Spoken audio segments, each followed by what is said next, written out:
بسم اللہ الرحمن الرحیم۔ السلام علیکم دوستو، آج کی ویڈیو میں ہم آپ کو حضرت محمد صلی اللہ علیہ وآلہ وسلم کے آخری حج کے بارے میں بتائیں گے۔ انہوں نے اپنے صحابہ کرام کو کیا وصیت کی۔ 10 ہجری میں حضرت محمد صلی اللہ علیہ وآلہ وسلم نے حج کا ارادہ فرمایا۔ اس حج کو حجۃ الوداع کہا جاتا ہے۔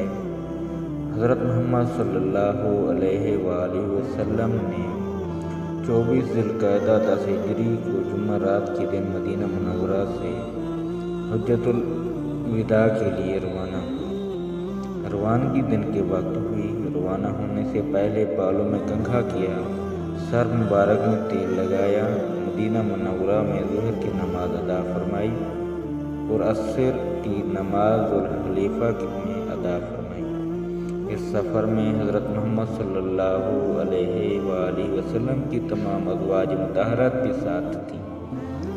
ان کی تعداد اس وقت 9 تھی۔ انہوں نے اونٹوں پر سفر کیا۔ حضرت محمد صلی اللہ علیہ وآلہ وسلم اپنی اونٹنی کسوہ پر سوار تھے۔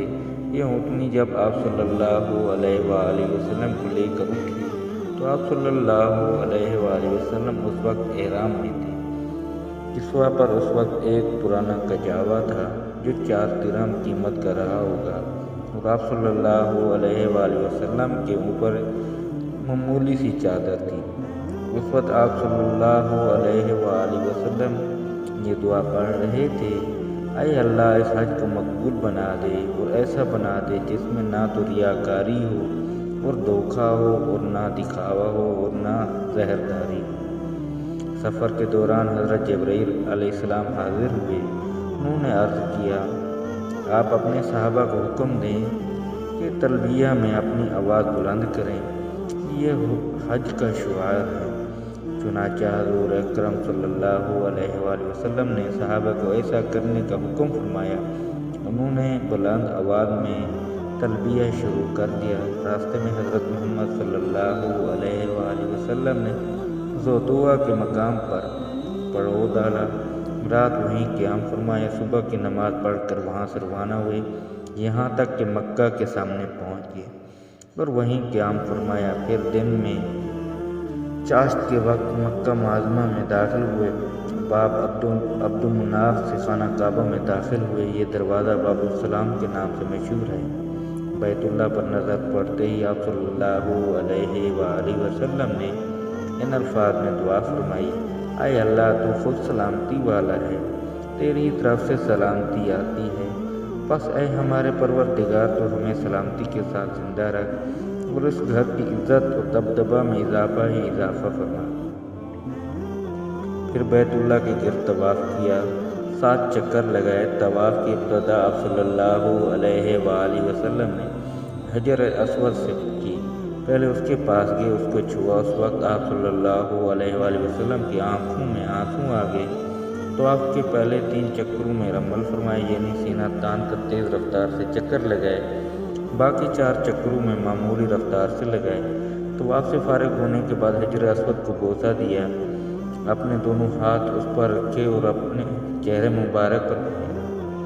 طواف سے فارغ ہونے کے بعد حضور صلی اللہ علیہ وآلہ وسلم نے مقام ابراہیم پر 2 رکعت نماز پڑھی، پھر آب زمزم نوش فرمایا۔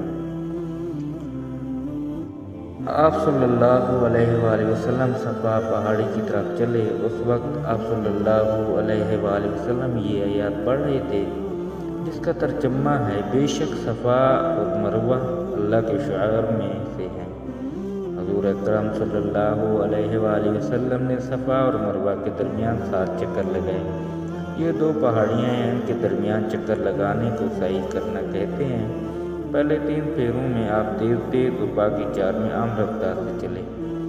جب آپ صفا پر چڑھتے اور کعبہ کی طرف منہ کر لیتے تو اس وقت اللہ کی توحید یوں بیان فرماتے: اللہ تعالیٰ کے سوا کوئی معبود نہیں، اللہ سب سے بڑا ہے، اللہ تعالیٰ کے سوا کوئی معبود نہیں، وہ تنہا ہے، اس نے اپنا وعدہ پورا کر دیا ہے، اپنے بندوں کی مدد۔ حضور صلی اللہ علیہ وآلہ وسلم نے اللہ کی حمد و ثنا بیان فرمائی۔ صفا اور مروہ کے درمیان سعی کے بعد حضرت صلی اللہ علیہ وآلہ وسلم نے ان لوگوں کو احرام کھولنے کا حکم فرمایا جن کے ساتھ قربانی کے جانور نہیں تھے۔ جن کے ساتھ قربانی کے جانور تھے انہیں حکم فرمایا کہ وہ احرام کو برقرار رکھیں۔ 8 ذی الحجہ کو حضور صلی اللہ علیہ وآلہ وسلم مینا کے لیے روانہ ہوئے۔ مینا کی طرف روانگی سے پہلے ان تمام لوگوں نے احرام باندھ لیے جو پہلے احرام کھول چکے تھے۔ مینا میں حضرت محمد صلی اللہ علیہ وآلہ وسلم نے ظہر، عصر، مغرب اور عشاء کی نماز ادا فرمائی، راحت وہی گزاری۔ وہ جمعہ کی رات تھی۔ صبح کی نماز بھی آپ صلی اللہ علیہ وآلہ وسلم نے مینا میں پڑھی۔ سورج طلوع ہونے کے بعد وہاں سے عرفات کی طرف روانہ ہوئے۔ آپ صلی اللہ علیہ وآلہ وسلم نے حکم فرمایا کہ میرے لیے اونٹ کے بالوں کا ایک قبہ بنا دیا جائے۔ میدان عرفات میں حضور اکرم صلی اللہ علیہ وآلہ وسلم اس قبے میں ٹھہرے یہاں تک کہ زوال کا وقت ہو گیا۔ اس وقت حضور صلی اللہ علیہ وآلہ وسلم نے اپنی اونٹنی کسوہ کو لانے کا حکم فرمایا۔ کسوہ پر سوار ہو کر آپ صلی اللہ علیہ وآلہ وسلم وادی کے اندر پہنچے اور اونٹنی پر بیٹھے ہی مسلمانوں کے سامنے خطبہ دیا۔ اس خطبے میں حضور صلی اللہ علیہ وآلہ وسلم نے فرمایا، لوگو میری بات سنو، دیکھو میں جانتا نہیں کہ اس سال کے بعد اس جگہ میں تم سے کبھی ملوں گا یا نہیں۔ لوگو سن لو، تمہارے خون یعنی تمہاری جانیں اور تمہارے اموال ایک دوسرے پر اپنے رب سے ملنے تک یعنی زندگی بھر اس طرح قابل احترام ہے جس طرح تمہارے لیے یہ دن اور یہ مہینہ قابل احترام ہے۔ دیکھو تم مرنے کے بعد عنقریب اپنے رب سے ملو گے، وہ تم سے تمہارے اعمال کے متعلق سوال کرے گا اور میں ہر عمل کے متعلق تمام احکام تمہیں پہنچا چکا ہوں۔ بس جس کے پاس کسی کی امانت ہو اسے چاہیے وہ اس امانت کو مانگنے پر اسی شخص کے حوالے کر دے جس نے امانت دار کو سمجھ کر امانت رکھوائی تھی۔ دیکھو ہر کسی قسم کا سود جو کسی کا کسی کے ذمہ تھا ساقط کر دیا گیا۔ البتہ تمہارا اصل مال تمہارے لیے حلال ہے، نہ تم زیادتی کرو گے اور نہ تمہارے ساتھ زیادتی کی جائے گی۔ اللہ تعالیٰ نے فیصلہ کر دیا ہے کہ اب کوئی سود جائز نہیں، اور عباس بن عبد المطلب کا سارا سود ساقط کر دیا گیا۔ اسلام لانے سے پہلے زمانے جاہلیت میں جو بھی قتل کا مقدمہ تھا وہ بھی ختم کر دیا گیا۔ اب اس کا انتقام نہیں لیا جائے گا، اور سب سے پہلے جو قتل کا بدلہ میں ختم کرتا ہوں وہ ابن ربیعہ بن حارث بن عبد المطلب کا قتل ہے، اور ابن ربیعہ نے بنو لیس میں دودھ پیا تھا، حزیل نے اسے قتل کر دیا تھا۔ بس یہ پہلا قتل ہے جس سے میں معافی کی ابتدا کر رہا ہوں۔ لوگوں غور سے سنو، شیطان اس بات سے مایوس ہو چکا ہے، اب اس کی سرزمین میں کبھی اس کی عبادت کی جائے گی، لیکن اگر اس کی اطاعت کرو گے تو تمہارے ان گناہوں سے جنہیں تم معمولی سمجھتے ہو راضی ہو جائے گا۔ اس لیے تم لوگ دین کے معاملے میں شیطان سے بچتے اور ڈرتے رہو۔ لوگوں غور سے سنو، تمہاری عورتوں پر تمہارا حق ہے اور تم پر ان عورتوں کا حق ہے۔ عورتوں کے ساتھ حسن سلوک اور بھلائی کرتے رہو کیونکہ وہ تمہارے پاس قیدیوں کی طرح ہیں، تم نے انہیں اللہ کی امانت کے طور پر حاصل کیا ہے۔ لوگوں میری بات سمجھنے کی کوشش کرو، میں تو ہر حکم پہنچا دیا ہے، اور تمہارے اندر وہ چیز چھوڑی ہے کہ اگر اسے مضبوطی سے پکڑے رکھا تو کبھی گمراہ نہ ہوں گے، اور وہ کھلی ہوئی چیز کتاب ہے اور سنت رسول ہے۔ لوگوں میری بات سن کر غور کرو، خوب سمجھ لو کہ ہر مسلمان دوسرے مسلمان کا بھائی ہے اور تمام مسلمان بھائی بھائی ہیں، لہذا کسی بھی آدمی کے لیے اپنے بھائی کی کوئی چیز بلا اجازت حلال نہیں، ہاں مگر اس وقت جب وہ دل کی خوشی سے کوئی چیز خود دے دے۔ بس تم لوگ اپنے آپ پر کسی بھی حالت میں ظلم مت کرنا۔ لوگوں بتاؤ، میں نے تبلیغ کا حق ادا کر دیا۔ لوگوں نے جواب میں کہا، یقیناً یقیناً۔ اس پر آپ صلی اللہ علیہ وآلہ وسلم نے آسمان کی طرف رخ کیا اور شہادت کی انگلی اٹھا کر فرمایا، اے اللہ آپ گواہ رہیے گا، اے اللہ آپ گواہ رہیے گا، اے اللہ آپ گواہ رہیے گا۔ خطبے سے فارغ ہو کر حضرت محمد صلی اللہ علیہ وآلہ وسلم نے حضرت بلال کو اذان کا حکم دیا۔ اذان کے بعد ظہر کی تکبیر کہی گی اور نماز ادا کی گئی۔ پھر عصر کی نماز کے لیے تکبیر کہی گئی، نماز ادا کی گئی، یعنی دونوں نمازیں ایک ساتھ ادا کی گئیں۔ دونوں نمازوں کے لیے اذان ایک کہی گئی اور تکبیریں الگ الگ ہیں۔ عرفات میں ایک جماعت خدمت اقدس میں حاضر ہوئی۔ انہوں نے پوچھا، حج کس طرح کیا جاتا ہے؟ حضرت محمد صلی اللہ علیہ وآلہ وسلم نے ارشاد فرمایا، حج دراصل وقوف عرفات کا نام ہے، یعنی عرفات میں ٹھہرنا حج کرنا ہے۔ عرفات کا پورا میدان وقوف کی جگہ ہے۔ آپ صلی اللہ علیہ وآلہ وسلم معاشر الحرام یعنی مزدلفہ کی طرف روانہ ہوئے۔ اس وقت آپ صلی اللہ علیہ وآلہ وسلم نے حضرت اسامہ بن زید کو اپنے پیچھے بٹھایا۔ آپ صلی اللہ علیہ وآلہ وسلم لوگوں کو اطمینان سے چلنے کا حکم فرماتے رہے۔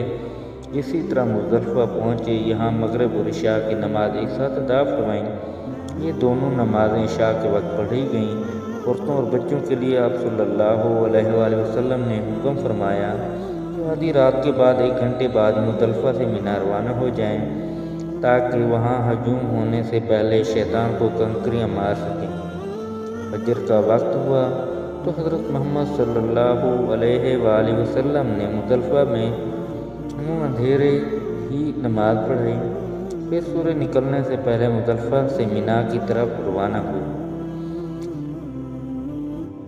جمرہ عقبہ یعنی بڑے شیطان پر پہنچ کر آپ صلی اللہ علیہ وآلہ وسلم نے 7 کنکریاں ماریں۔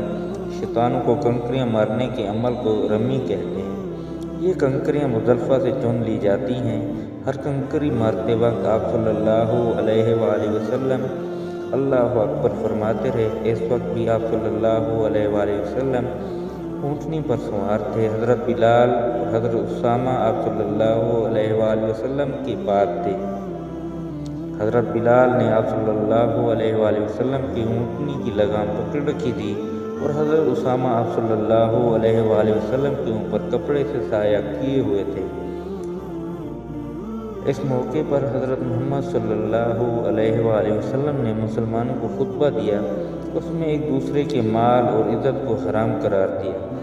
آپ صلی اللہ علیہ وآلہ وسلم نے ذی الحج کی 10ویں تاریخ کو حرمت کا دن قرار دیا اور فرمایا، اے لوگو، تمہارا خون، تمہارا مال، تمہاری عزت اور ناموس تمہارے درمیان ایک دوسرے پر اسی طرح حرام ہے جس طرح یہ دن تمہارے لیے حرمت کا دن ہے، جس طرح اس شہر کی حرمت ہے اور جس طرح اس مہینے کی حرمت ہے۔ یہ الفاظ کئی بار فرمائے۔ آخر میں دریافت فرمایا، اے لوگو، کیا میں نے تبلیغ کا حق ادا کر دیا؟ لوگوں نے پھر اقرار کیا۔ پھر آپ صلی اللہ علیہ وآلہ وسلم نے فرمایا، اب تم میں سے جو موجود ہے وہ غیب تک یہ تبلیغ پہنچا دے۔ میری بات تم کفر کی طریقوں میں لوٹ نہ جانا کہ آپس میں ایک دوسرے کی گردنیں مارنے لگو۔ حضور اکرم صلی اللہ علیہ وآلہ وسلم نے لوگوں سے یہ بات فرمائی کہ وہ مجھ سے حج کے مناسک ارکان سیکھ لیں، کیونکہ ممکن ہے اس سال کے بعد مجھے حج کا موقع نہ ملے۔ اور ایسا ہی ہوا، کیونکہ اس حج کے صرف 3 ماہ بعد حضور اکرم صلی اللہ علیہ وآلہ وسلم کی وفات ہو گئی تھی۔ اس کے بعد آپ صلی اللہ علیہ وآلہ وسلم مینا میں قربانی کی جگہ تشریف لائے اور 63 اونٹ قربان فرمائے۔ یہ سب جانور آپ صلی اللہ علیہ وآلہ وسلم مدینہ منورہ سے ہی لائے تھے اور اپنے دست مبارک سے ذبح فرمایا۔ گویا اپنی عمر کے ہر سال کے بدلے ایک جانور کی قربانی فرمائی۔ قربانی کے گوشت میں آپ صلی اللہ علیہ وآلہ وسلم کے لیے کچھ گوشت پکایا گیا اور آپ صلی اللہ علیہ وآلہ وسلم نے تناول فرمایا۔ باقی اونٹوں کو ذبح کرنے کے لیے آپ صلی اللہ علیہ وآلہ وسلم نے حضرت علی رضی اللہ عنہ کو حکم فرمایا۔ کل 100 اونٹ تھے۔ اسی طرح 37 اونٹ حضرت علی رضی اللہ عنہ نے ذبح فرمائے۔ حضور اکرم صلی اللہ علیہ وآلہ وسلم نے ان جانوروں کا گوشت اور دوسری چیزیں لوگوں میں تقسیم کرنے کا حکم فرمایا۔ مینا کا تمام مقام قربانی کرنے کی جگہ ہے۔ اس کے کسی بھی حصے میں جانور قربان کیا جا سکتا ہے۔ قربانی سے فارغ ہونے کے بعد آپ صلی اللہ علیہ وآلہ وسلم نے اپنا سر مبارک منڈوایا۔ سر مبارک کے بال صحابہ کرام نے تقسیم کیے۔ یہ اس وقت حضور اکرم صلی اللہ علیہ وآلہ وسلم نے دعا فرمائی، اے اللہ سر منڈوانے والوں کی مغفرت فرما۔ اب حضور اکرم صلی اللہ علیہ وآلہ وسلم مکہ جانے کے لیے سواری پر تشریف فرما ہوئے۔ مکہ پہنچ کر ظہور سے پہلے طواف کیے۔ یہ طواف اضافی تھا جو حج میں فرض ہے، اس کے بغیر حج نہیں ہوتا۔ پھر حضور اکرم صلی اللہ علیہ وآلہ وسلم نے زمزم کے کنویں سے زمزم نوش فرمایا، کچھ پانی اپنے سر مبارک پر چھڑکا۔ پھر آپ صلی اللہ علیہ وآلہ وسلم مینا واپس تشریف لے گئے، وہیں ظہر کی نماز ادا کی۔ آپ صلی اللہ علیہ وآلہ وسلم مینا میں 3 دن ٹھہرے۔ 3 دن تک رمی جمرات کو یعنی شیطانوں کو کنکریاں ماریں، ہر شیطان کو 7 کنکریاں ماریں۔ مینا کے قیام کے بعد حضور اکرم صلی اللہ علیہ وآلہ وسلم مکہ تشریف لائے اور صحابہ کرام کو حکم فرمایا، لوگوں اپنے وطن لوٹنے سے پہلے بیت اللہ کا طواف کر لو۔ اسے طواف وداع کہتے ہیں، یعنی رخصت ہوتے وقت کا طواف، اور یہ ہر حاجی پر واجب ہے۔ طواف وداع کے بعد حضرت محمد صلی اللہ علیہ وآلہ وسلم مدینہ منورہ کی طرف روانہ ہوئے۔ واپسی کے سفر میں غدیر خم نامی تالاب کے مقام پر حضرت صلی اللہ علیہ وآلہ وسلم نے اپنے صحابہ کو جمع فرمایا، ان کے سامنے خطبہ دیا جس میں فرمایا، لوگوں در حقیقت میں بھی تمہاری طرح ایک بشر ہوں اور بندہ ہوں۔ ممکن ہے اب جلد ہی میرے رب کا الیچی میرے پاس آ جائے، یعنی میرا بلاوا آ جائے اور میں اس کے آگے سر تسلیم خم کر دوں۔ میں بھی اللہ کے سامنے جواب دہ ہوں اور تم بھی جواب دہ ہو، اب تم کیا کہتے ہو؟ صحابہ کرام نے جواب دیا، ہم گواہی دیتے ہیں کہ بے شک آپ نے تبلیغ کا حق ادا کر دیا، اس میں پوری محنت فرمائی اور نصیحت تمام کر دی۔ تب حضرت صلی اللہ علیہ وآلہ وسلم نے فرمایا، کیا تم اس کی گواہی دیتے ہو کہ اللہ تعالیٰ کے سوا کوئی معبود نہیں، یہ کہ محمد اس کے بندے اور اس کے رسول ہیں، یہ کہ جنت اور دوزخ موت برحق چیز ہے اور یہ مرنے کے بعد دوبارہ زندہ ہونا برحق ہے۔ یہ تھی آج کی ویڈیو۔ اگر آپ کو میری ویڈیو پسند آئی ہو تو میرے چینل کو سبسکرائب اور لائک لازمی کیجیے۔ اللہ حافظ، ملتے ہیں ایک دوسری ویڈیو میں۔